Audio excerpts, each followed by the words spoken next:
জীবনে ব্যর্থতা আসবেই, কিন্তু যদি আপনি স্বপ্ন দেখেন, সংগ্রাম করেন, তাহলে এই পৃথিবীর কোনো শক্তিই আপনাকে থামাতে পারবে না।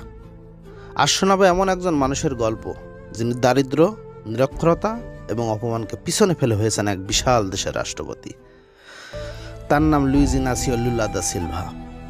লুলা জন্মেছিলেন 1945 সালের 27 অক্টোবর ব্রাজিলের এক অজপাড়া গায়ে। তার পরিবার ছিল চরম দরিদ্র। 8 ভাই বোনের সঙ্গে ছোট্ট একটি কুড়ে ঘরে বড় হয়েছেন লুলা। শৈশবেই বাবা ছেড়ে যাওয়া, খাবারের অভাব আর শিক্ষার সুযোগ না পাওয়া, এসব ছিল তার প্রতিদিনের বাস্তবতা। মাত্র 12 বছর বয়সে স্কুল ছেড়ে দিতে হয়েছিল লুলাকে, কারণ পরিবারকে বাঁচাতে তাকে কাজে নামতে হয়েছিল। প্রথমে জুতা পালিশ, তারপর ধাতু কারখানায় শ্রমিক। দিনে 14 ঘন্টা কাজ করে লোহার গন্ধে ভরা হাতে সে তখনও স্বপ্ন দেখত, একদিন আমি কিছু হব। লুলার জীবনের সবচেয়ে বড় পরিবর্তন আসে যখন সে শ্রমিক ইউনিয়নে যোগ দেয়। মজুরি বাড়ানো, অধিকার রক্ষা, এসব দাবিতে আন্দোলন শুরু করেন তিনি। অথচ তার বক্তৃতা এমন আগুন ঝরা, এমন সত্যভাষী যে হাজার হাজার শ্রমিক তার পাশে এসে দাঁড়ায়।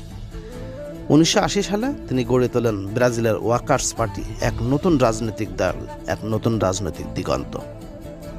বারবার ভোটে হেরে গিয়েছেন। 1989-তে হেরেছেন, 1994-তে হেরেছেন, 1998-তে হেরেছেন, কিন্তু হাল ছাড়েননি।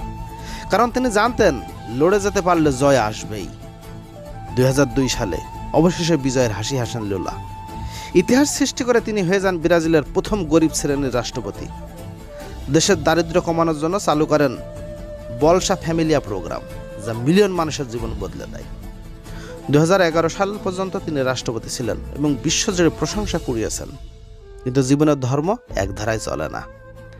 2018 সালের দুর্নীতির অভিযোগে কারাবন্দী হন তিনি, যদিও পরে সে অভিযোগ ভুল প্রমাণিত হয়।